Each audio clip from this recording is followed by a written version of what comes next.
Welcome to the Messy City Podcast, where we talk with the people who design, plan, build, develop, or even just think about how to create beautiful, successful, and humane cities and towns. Let's learn from each other and create places we truly care about.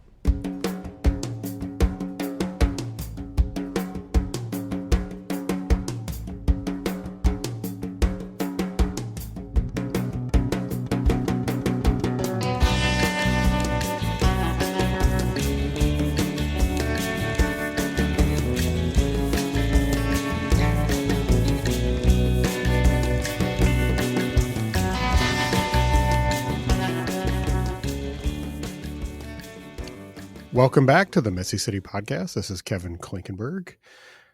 Happy summer, everybody. Hope you're having a good start to the summer. I say start to it, but to me, it feels like it's halfway over already.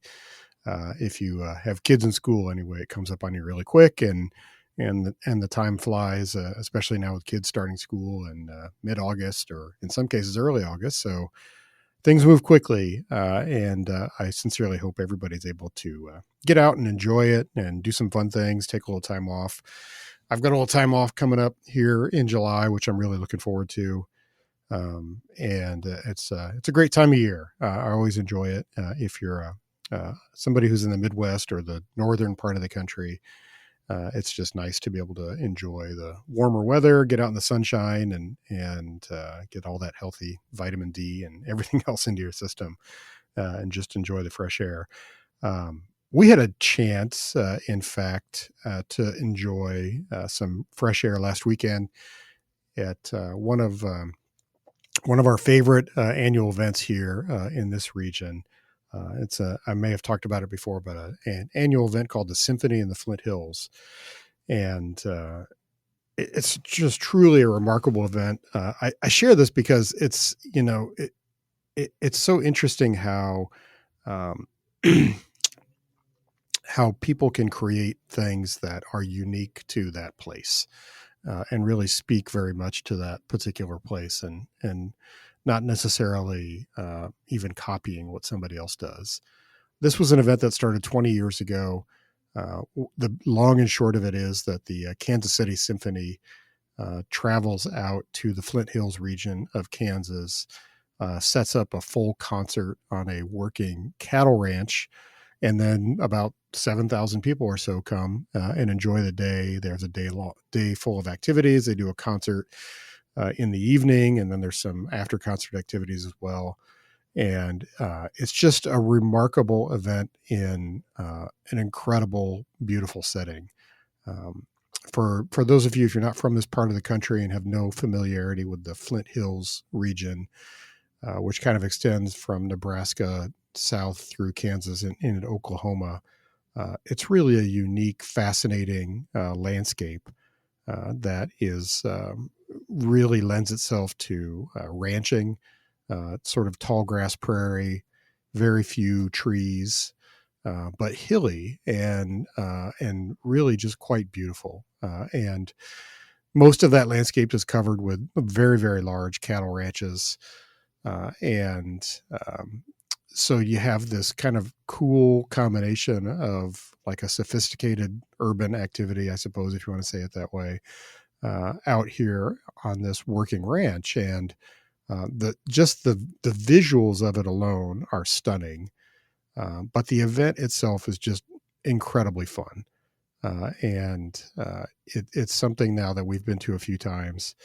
And sadly, this supposedly is the last year of it. So they apparently advertised they were going to do this for 20 years. This was the 20th year. And now the event, the announcement is that they're ending the event.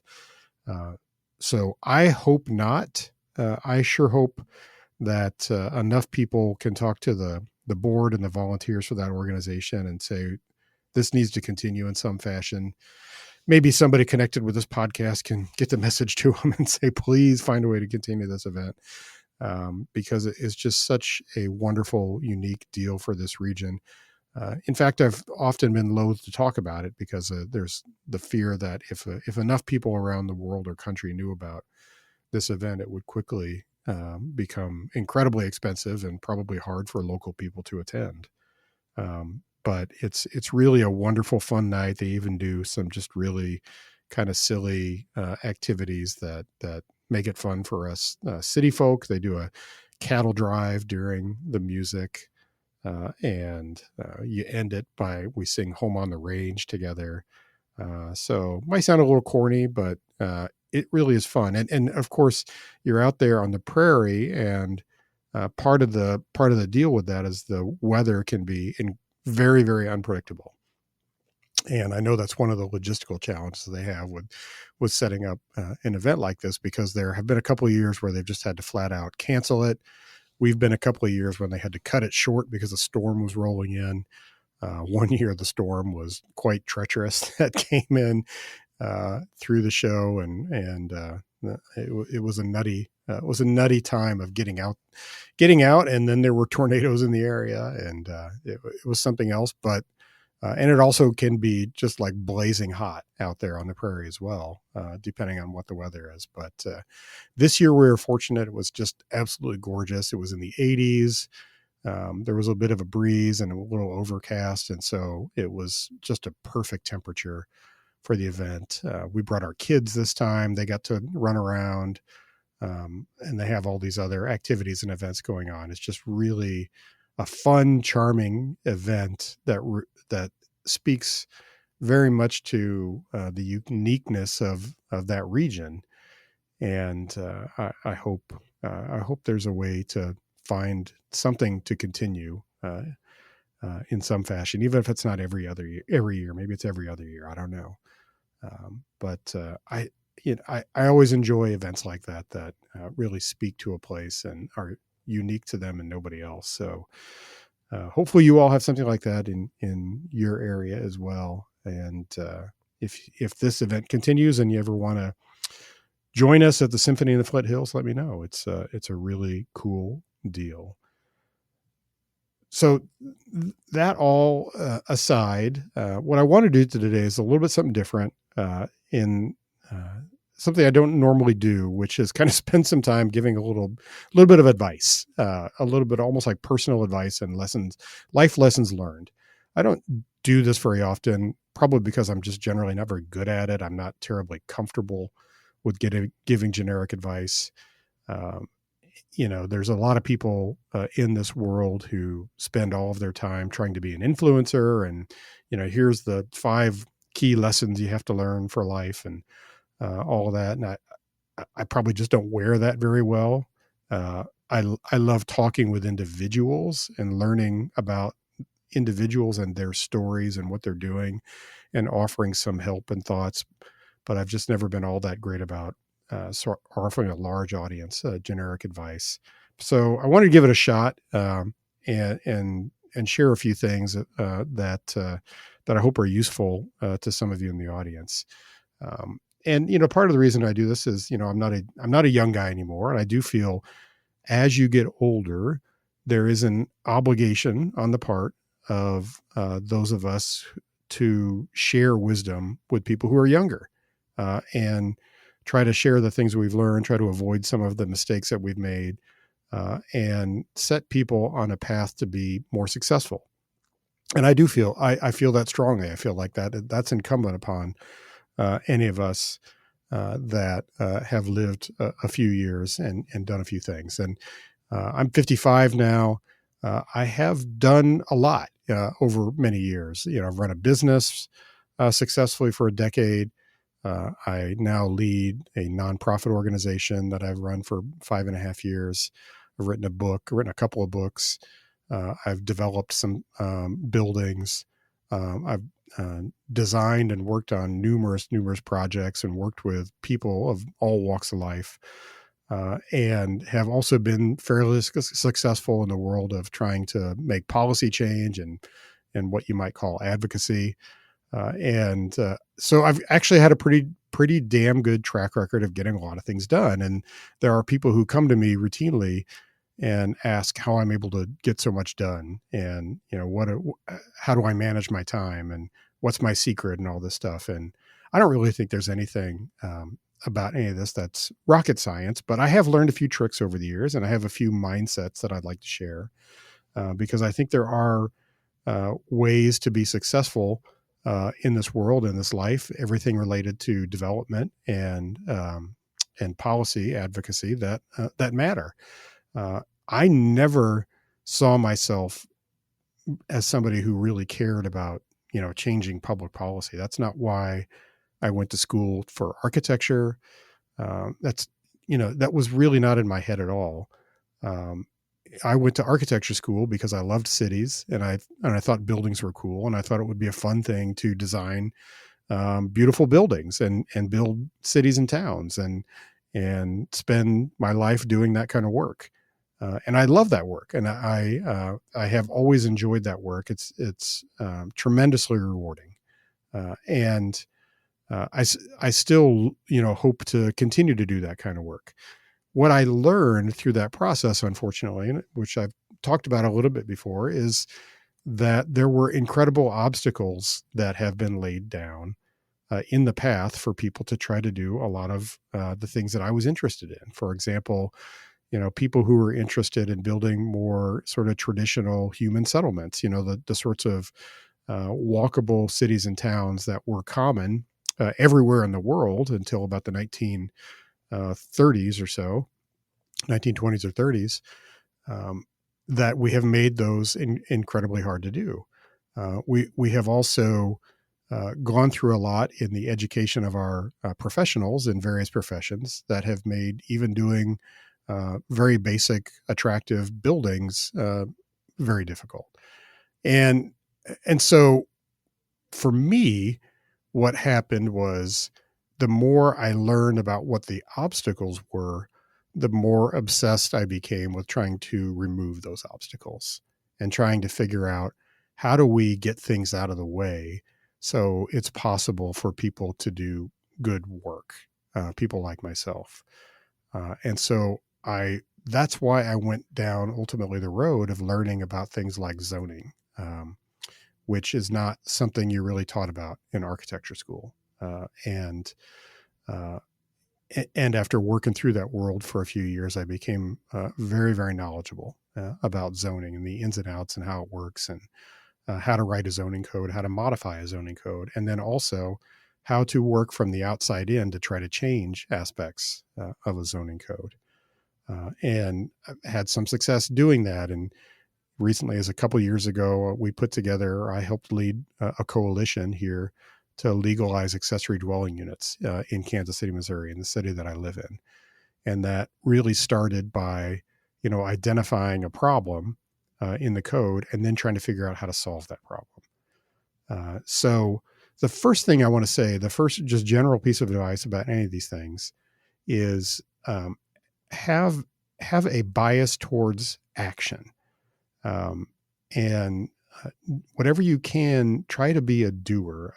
I think one of the things that I've run across an awful lot in this world, especially once I set more of a foot in the advocacy and policy world, is there's just a whole lot of people who love to talk, who love to complain, who love to talk about all the awful things, who really enjoy getting on social media and complaining about things, but they don't really like to do anything about it. They don't want to dig in and do the work to make a change. And I would just say, no matter what it is, if you have an issue that you're working on, if you're trying to clear a barrier towards, people doing good things, have that bias towards action. Don't be somebody who is just a talker and a complainer. It's far better to approach an issue, learn about it, ask questions, and then make yourself useful. And so even as a young person, I always had a strong inclination to try to just make myself useful. Okay, what's this thing that people want to work on? How can I be helpful? What can I do for that? Okay, I don't know X, Y, or Z, but maybe there's something else that I can do to help out. And so I would encourage anybody, don't let youth be a hindrance towards anything like that. We all have different we have different advantages at different stages in our life. So when you're young, you have the advantage of a lot of energy, and you have much more time. If you don't have kids yet, you have a lot of energy and time to get things done, and you also know a lot of other people who have energy and time, and that's tremendously useful. As you get older, you find you have less energy and less time to do things, but you have more skills, and you have a bigger network of people to draw from. And then you get to another threshold and you find that you have even less energy, but you have an awful lot more wisdom to share. And you probably also, as you go through the point of life where you age, you probably know more people at that life who have been really successful, who have financial resources, and who have networks of people who have resources, who are looking for something to participate in, to support, but may not really be the person that leads the charge. And so cultivating relationships with people at all different stages is important, but also just knowing what your advantage is. So even as a young person, I started joining boards. I joined one when I was just out of college here called CUBE, which at the time was called Center for Understanding the Built Environment. I think they later changed it to Community-Based Education. And it was really run by a phenomenal woman who and her husband, who was an architect. And they set up this whole nonprofit that was about teaching kids about architecture and the built environment. And they created exercises and interactive exercises to try to help engage kids of all ages. The most famous one they did was something called Box City, where they would go into schools and work with kids, and kids would bring in whatever they had around, shoe boxes, cardboard boxes, and they would make a building out of it. And then they would role play what it's like to be somebody in a city. And so somebody would be a mayor, and somebody would be an engineer, and somebody would be an architect, and or somebody be a business owner, all the different roles that there are in a city, and they would role play this. And it was a really cool, clever deal. That was just one of the programs they had, but it was probably the most popular that they created. Uh, as a young person, what I had at the time was I had energy. So I showed up to the meetings. I volunteered my time. I went into the schools and worked with kids. And I brought ideas to the directors to try to see what else we might be able to do. And that's what I had at the time. I had that great advantage. I didn't know, I could not be the person on the board that could go ask funders for money. I didn't know anybody. I didn't know how to do that. But other people could do that in that group. And as time went on, then I became more involved, and they asked me to do more things. And that was a really great lesson for me about how to be involved in a board of directors. And this is kind of a second point, but I would encourage a lot of people, especially if you're a young person, try to serve on boards of directors in your city or town, whatever it is that you're interested in. Whether you're interested in a fraternal type organization like Rotary Club, or a nonprofit that does charitable work, or like ours, my place management organization that we work in. Every board is always looking for people, especially people with energy and interest. And it's a tremendous way to learn how to work effectively with other people, or sometimes how not to be effective, because I've been on some boards as well that were very dysfunctional and didn't really work. But the people who join boards, for the most part, these are people who are doers. They are people who really care about getting something done, and they're volunteering a little bit of their time to do it. And you're going to find, by and large, that these are people who've been successful in some other aspects of their life, and they really are trying to contribute their time. Not always. That's not always the case, but it's certainly the case for most of the boards that I have been on. And there is a lot of truth to that old saying that if you want to get something done, find the busiest person that you know, because those people, the busiest people, are probably busy because they are very active doing a lot of things successfully. And then people ask them to do more. And so I think there's a lot of value in finding and joining those boards and learning how they work. Go ahead and learn Robert's Rules of Order. It's remarkable how few people who even sit on boards even know how Robert's Rules of Order works, which is the foundation of governing for all boards, but especially if you ever get to a place where you're doing like true public service, public boards, taxation districts, city councils, any of those things, you really need to know how Robert's Rules of Order works. It's an incredible device that we have created over the years to learn how to manage and organize groups of people, and very few people really know how to do it. So again, make yourself useful, volunteer your time, learn Robert's rules, learn how to serve on boards and work with others. It's one of the things that I find consistently amazing is how few people there are that actually dig in and try to accomplish things and are real doers, and how much you can accomplish just by showing up and making yourself useful. It's pretty cool. The other thing about that is, related to that, it's kind of a separate point, but it's related, is that to try to align yourself with successful people in whatever world that you're in. So put yourself in the shadow of successful people and learn from them. Learn how to get things done. Do not shadow the people who are just the complainers and the talkers. The complainers will ultimately just drag you down. And there's an awful lot of people, I hate to say it, but who are very happy in their misery. And they revel in making other people miserable. If somebody wants to be that way, that is their prerogative. Whatever you want to do with your life. But I have also always felt that if you're just going to be somebody who bitches about things and you're not going to ever dig in and try to make even lift a finger to make it happen, then I don't have any time for you. I'm not going to listen. I'm not interested. And honestly, your complaining means nothing to me. But there are people who really dig in and work hard and have complaints, but they have complaints based in experience and reality and trying to get things done. And those people are really valuable to listen to. So you've got to find a way to align yourself with those people who really have practical experience, who know what they're talking about, and who have had some measure of success.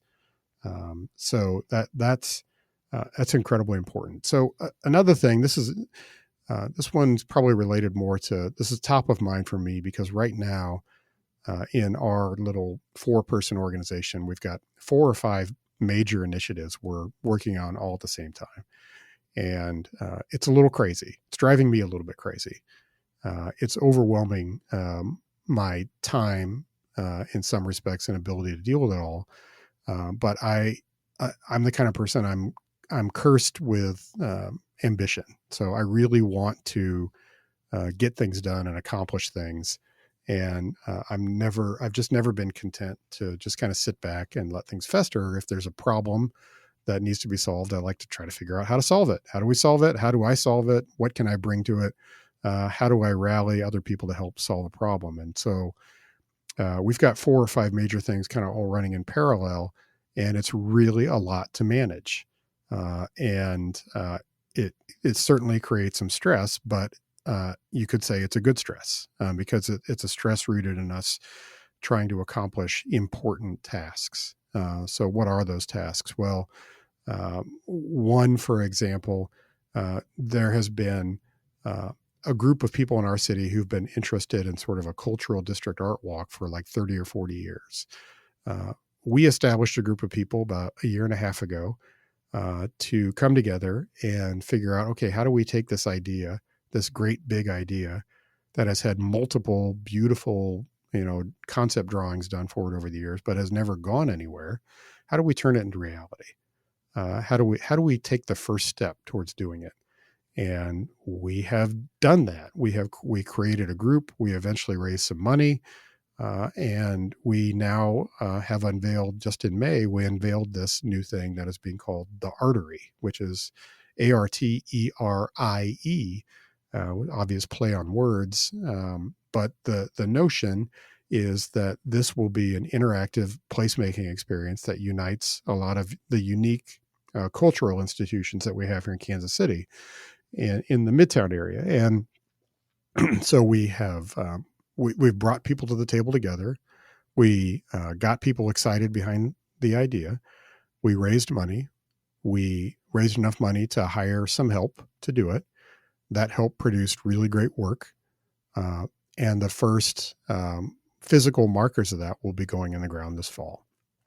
So soup to nuts, about 2 years for us to get that thing going. And it will probably spawn the creation of its own organization that will ultimately just be its own thing. And that's just an example of one of the 4 or 5 kind of major initiatives that we are trying to do with our place management organization. We're also working a lot on issues related to crime and safety, to real estate development, et cetera. And so I get a lot of people ask me, how do I manage this all? I'm also a father. I'm raising a couple of kids, trying to do the best I can in that regard. The family means everything to me. I absolutely love and adore the kids and want to spend as much time with them as I can.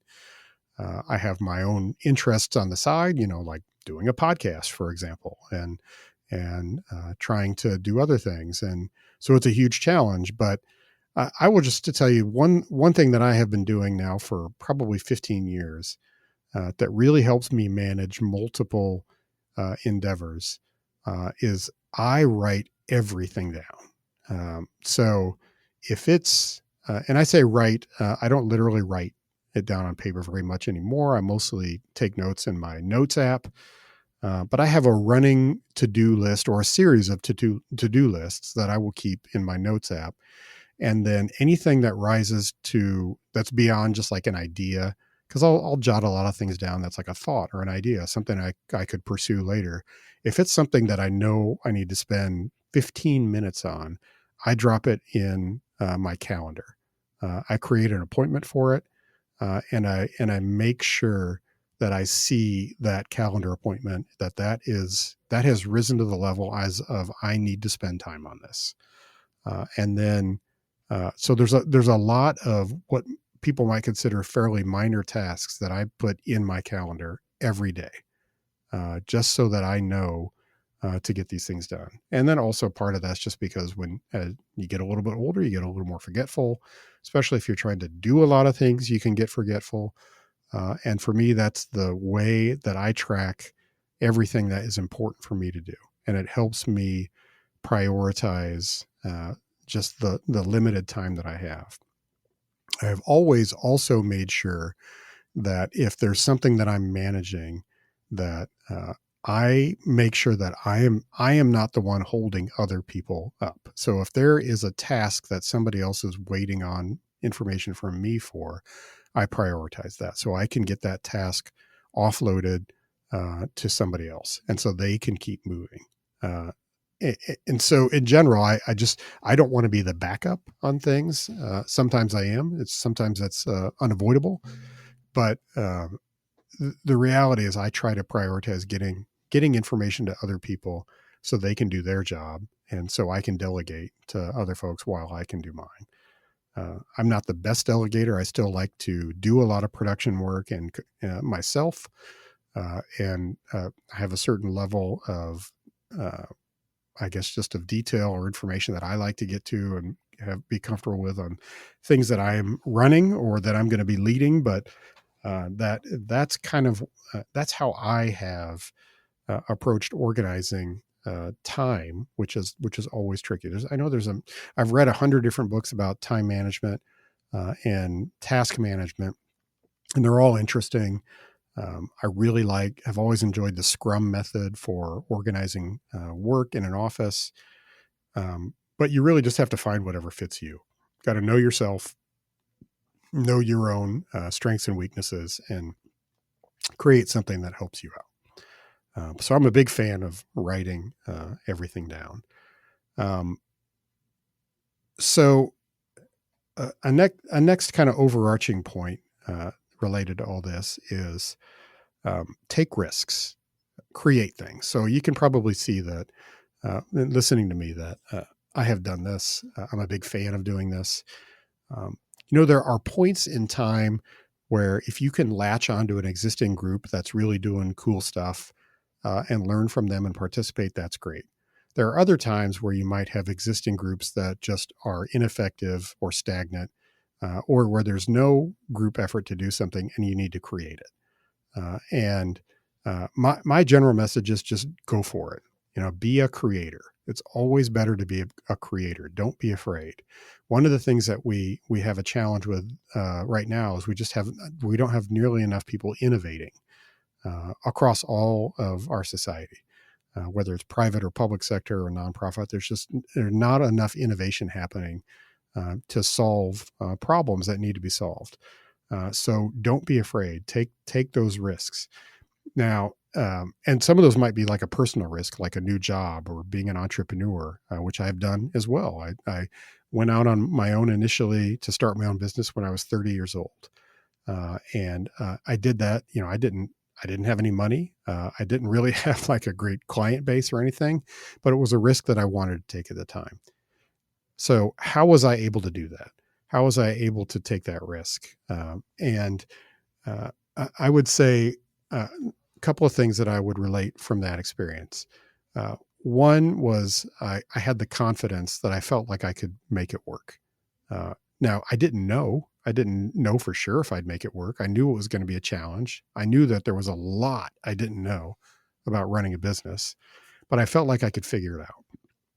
And so I probably had that confidence because even by the time I was 30, I had taken enough other risks doing things, putting myself out there, writing things, speaking, being part of groups, that it didn't seem like a huge deal for me to try to go out on my own. In fact, it felt a little bit like a game, and kind of fun to do it.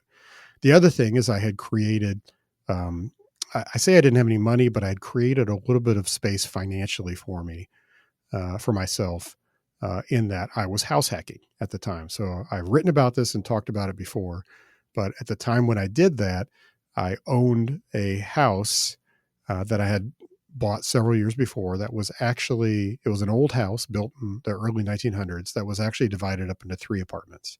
So it was a great big old house, over 3,000 square feet, and there was 1 apartment per floor. So I lived on the 2nd floor and I rented out the 1st and the 3rd floor.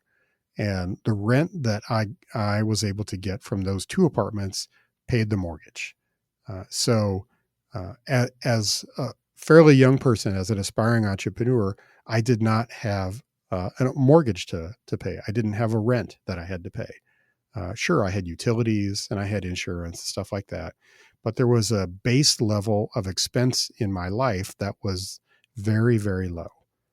And even, especially when I was 30 still, my standard of living, I guess, as you might call it, was a whole lot lower than what it is now. I didn't have the expectation of, vacations all the time and really nice stuff and fancy dinners and anything else, and a lot of things that I might take for granted today.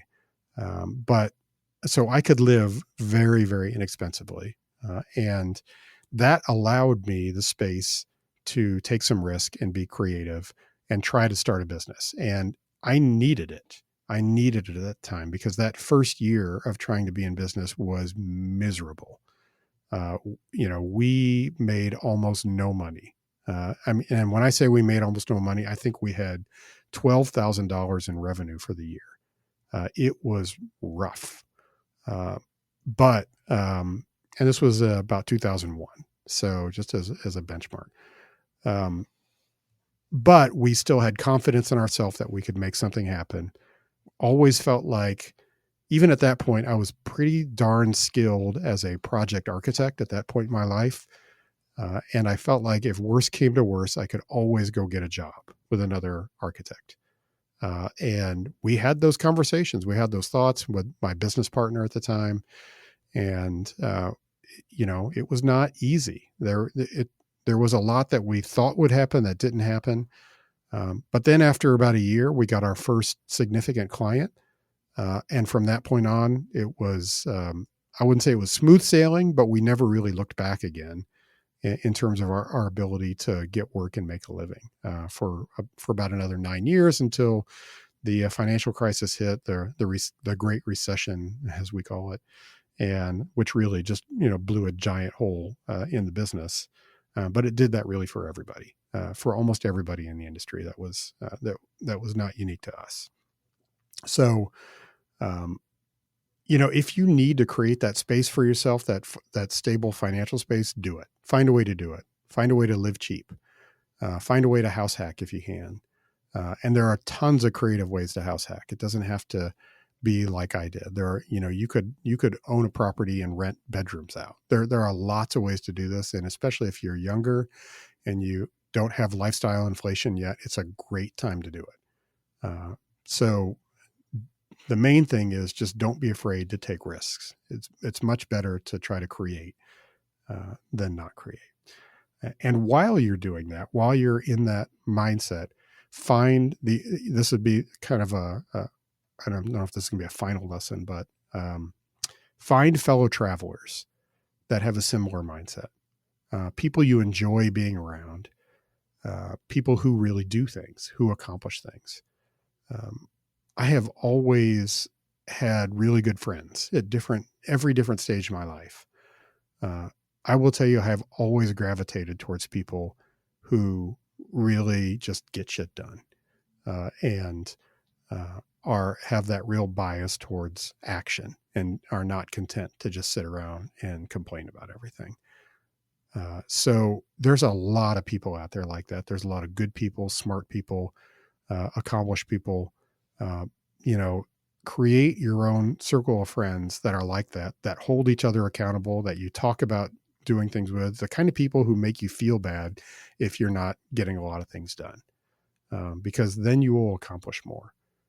And oh, by the way, if you share some interests, you could probably all share the load a little bit for some sort of whatever it is that you're trying to get done. Maybe you want to do a small development and you find a bunch of people you can do it with together. Maybe you want to change some policy in your city government and you find people who have similar interests and you all work together on it. There's a lot of ways that could go, but it's really great to have that element in your life. So anyway, I think that's it. The last thing I would just say, just as a general point of life, this is not, maybe it's related to it. Yeah, I guess it's a little related to it, but we are in the social media age. And I just think as a general rule, you don't need to have a hot take about every issue of the moment. And you don't need to have a public opinion about every issue of the moment. So there's sort of a real peer pressure in the world if you are a smart, active person, and if you are on social media, that you've got to comment on everything, and you've got to pick your sides and state your opinion, and you've got to have a hot take immediately when something happens. And I'm just here to say you don't have to do any of that. You can be on social media or not be on social media. You don't have to comment on every issue. I can't tell you how many times I've started to comment on something and then I've hit delete, because then I'm like, well, what's the point? What really is the point of doing that? Me and my 2,000 followers are not changing the world on social media with whatever stupid comment I put out there. And about 98.3% of hot takes end up looking really stupid, no matter what route you go down. So just don't do it. Pause, give yourself time and space, let things work themselves out, let life work itself out a little bit, and just keep focused on the things that you can do that are in your control that will make your life better and life better for the people in your world. Don't worry so much about commenting and getting immersed in all of the nonsense of the time. I sincerely hope at some point there is a reaction against how immersed technology has become in every moment of our lives. And I hope that down the road we figure out a better way to almost like quarantine technology out of our lives for extended periods of time, so that we can figure out a better balance. And I am as guilty as anybody as this. I am not, I'm no saint in this regard. Um, so my wife is constantly telling me to put the damn tablet down. So, which is she's right. So I hope we can figure all that out. But in the meantime, just try to find a way to not react immediately to everything. And then, as my father used to tell me, um, don't believe anything you hear and only half of what you see. I always think that was great wisdom. Maybe you think that's too skeptical or cynical, even. But I have found it to be very, very useful throughout my life. Just be really careful about the stuff that you see and hear, because you might not really know what the hell is true or not true, uh, and uh, and just let reality speak for itself. So that's my attempt at a little bit of life advice today. I hope you found it useful. Please continue to hit that like or share or whatever button on your podcast app. Feel free to share it with others. I really appreciate feedback when I get it. I've got when this gets posted on the Substack page, I get some people who comment there, which is great, and I'll love to see more of that. And I hope that you have a great summer. And I look forward to having some more podcasts on soon with some terrific guests. I've got a few lined up for the next 3 weeks, which will be great. Take care, everybody. Thanks.